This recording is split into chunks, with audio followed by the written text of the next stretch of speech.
Este comentario va a ser emitido la víspera del día en que se cumplen 50 años del 11 de septiembre de 1973. Esa coincidencia permite plantear algunas consideraciones respecto de la situación institucional en la que se encontraba Chile precisamente en esa víspera, es decir, el 10 de septiembre de 1973. Se suele afirmar que una de las grandes ventajas que presenta el régimen democrático, o lo que solemos llamar en nuestros días la democracia liberal, es la proscripción de la violencia como medio de acción política. Esa es una de las razones que justifican que, siguiendo a Churchill, por ejemplo, digamos que si no es el régimen perfecto, la democracia es a lo menos el menos malo, precisamente porque permite excluir la violencia de la convivencia y de las decisiones políticas de las personas. Sin embargo, en el camino que se había recorrido hacia el 10 de septiembre de 1973, Chile había parecido perder u olvidar esa convicción. Para los revolucionarios de nuestra patria en esa década, y sobre todo a partir de la década del 60, rápidamente había cundido la idea de que el respeto de estas instituciones era simplemente una suerte de sometimiento a reglas burguesas y una suerte de demora injustificada o retardo injustificado de las grandes transformaciones que había que hacer sin parar en mientes de cuáles eran los costos o cuáles eran los problemas al respecto. Porque de hecho esas restricciones o esos límites podían e incluso debían ser derribados por la fuerza. Entre los numerosos libros que se han publicado en estos últimos meses que dicen relación con esta efeméride, los seminarios y las actividades que se han realizado, a los cuales seguramente usted se ha enterado y ha participado probablemente en más de alguno, se ha solido citar o reiterar parte de la conversación entre el presidente Elwin, en esa época presidente del Partido Demócrata Cristiano, y el presidente Allende, y particularmente aquel momento en que el presidente Elwin le dice al presidente Allende que tiene que elegir,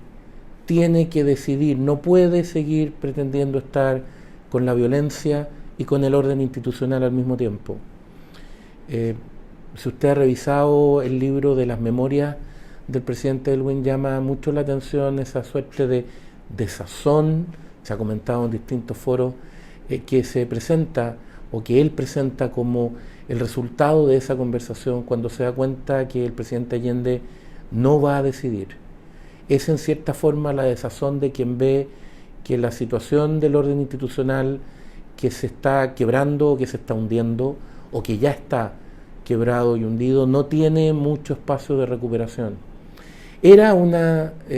convicción o una apreciación, al menos, que según los historiadores del periodo se había venido instalando en Chile desde el paro de octubre de 1972, el paro de los camioneros o el paro de octubre, como se le suele llamar, como decía, la percepción o la idea de que esto iba a terminar mal y que el riesgo era que terminara precisamente en una guerra civil, la peor de todas las soluciones o la peor de todas las fórmulas para que termine. Ahora, la democracia también requiere, para poder funcionar, unos ciertos mínimos que permiten que el sistema pueda operar. La democracia liberal, decíamos, requiere estos mínimos para que usted y yo estemos dispuestos a participar de una elección. Efectivamente, sería muy difícil, usted estará de acuerdo conmigo en eso, participar en una elección si sabemos que de perderla, al día siguiente vamos a ser llevados al paredón de la Revolución Cubana y ser fusilados, o se nos van a quitar todos nuestros bienes, o por el hecho de haber votado por el candidato que perdió, se nos va a considerar disidentes y entonces vamos a ser enviados a reeducación, a algún tipo de gulag, a la soviética. Por cierto, no estaríamos dispuestos a participar en elecciones de ese tipo porque los mínimos de convivencia estarían en riesgo. Por eso que junto con la democracia liberal se ha entendido siempre la necesidad de que exista un cierto orden institucional que garantice mecanismos de control del poder y que garantice unos ciertos derechos mínimos a todas las personas, pocos pero muy importantes, que son precisamente los que permiten asegurar esa base fundamental de convivencia y permitirnos perder una elección sin tener el temor de que de perderla estamos además perdiendo la vida o casi tanto como la misma vida. Por cierto, la experiencia de asistir a la instalación de un régimen que busca instaurar la dictadura del proletariado no parece ser muy atractiva ni interesante, y eso cabe decirlo independientemente de si los regímenes o si regímenes tales como Stalin, Lenin, Pol Pot o Fidel Castro, por citar solo algunos, cuentan con más o menos apoyo popular. Usted y yo sabemos que la vulneración de los derechos esenciales de las personas y el desconocimiento de las reglas básicas de control del poder no generan una sociedad adecuada y en la que las personas que creemos que la libertad es fundamental o que queremos un orden basado en un orden propio, perdón, de una sociedad libre, creemos que se puede establecer, y precisamente creemos que ese es un límite a lo que pueden hacer o dejar de hacer las mayorías. Por lo tanto, esos regímenes no habrían pasado a ser correctos simplemente porque la mayoría estuviera de acuerdo, o lo que pretendían, mejor dicho, no habría pasado a ser una buena solución porque la mayoría hubiera estado de acuerdo. Pero además pretender hacerlo con minoría era aún más crítico, y eso fue lo que pasó en el camino el 10 de septiembre de 1973. Ha circulado en estos días nuevamente, está en distintas plataformas y por cierto en YouTube, una muy famosa entrevista de Rayy Debré al presidente Allende. Creo que es del año 1971, es en todo caso cuando el presidente Allende ya está en el cargo. Dentro de los múltiples temas que se tocan en esa entrevista, hay un episodio muy interesante que tiene que ver con un momento en que el presidente Allende relata una anécdota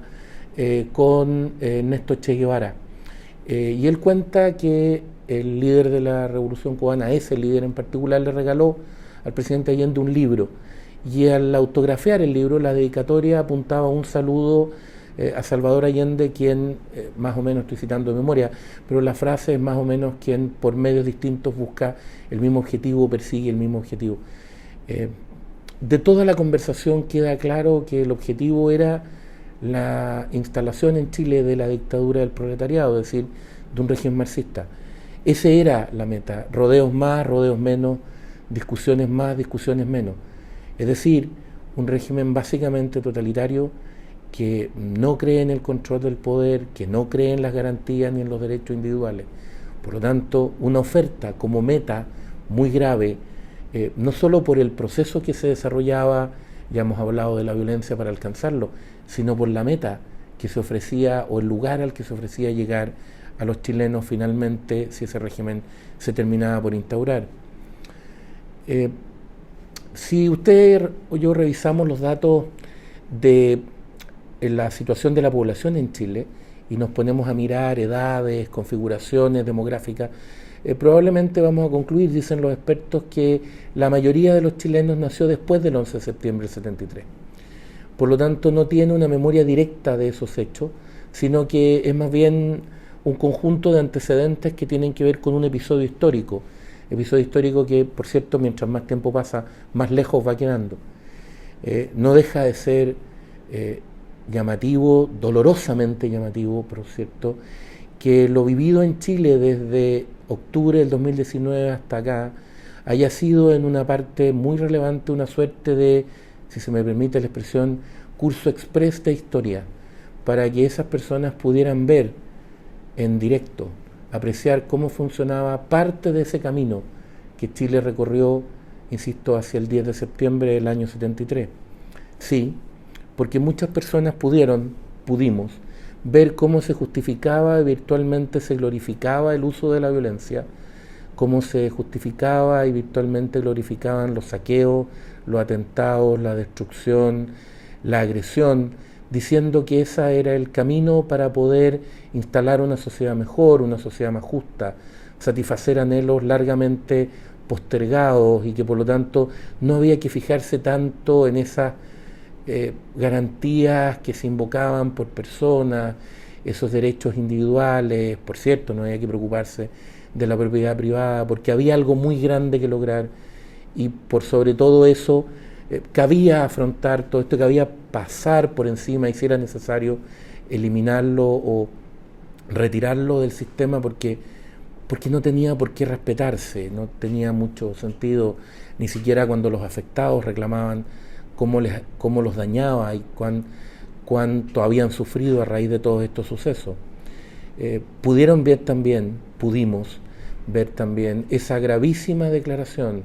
de noviembre de 2019, suscrita por todos los partidos políticos de la oposición de la época, desde la Democracia Cristiana hacia la izquierda,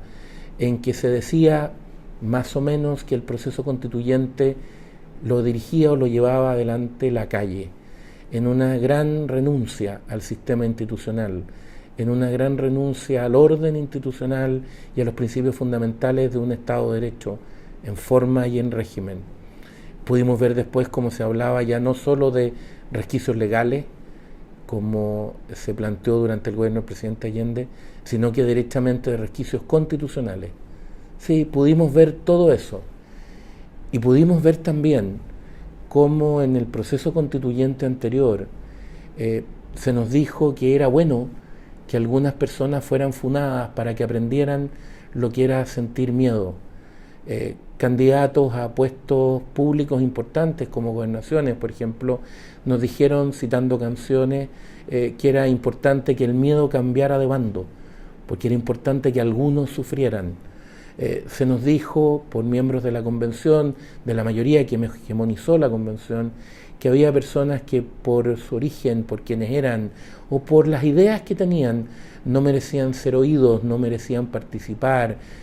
no importaba si habían ganado una elección al respecto, no, esas ideas no eran parte, no debían estar en la convención. ¿Recuerda usted cuando se dijo que virtualmente no podía ni siquiera estar la bandera chilena y cuando se pifió el himno nacional? Bueno, eso de alguna manera recordaba esta idea de que había instituciones lógicas, construcciones que solo servían a la burguesía y que tenían que ser eliminadas por completo, refundadas, reconstruidas íntegramente. Pudieron ver, decía, ese camino que recorrió Chile hasta el 10 de septiembre de 1973. Hay quien ha dicho que no deja de ser paradójico y una suerte de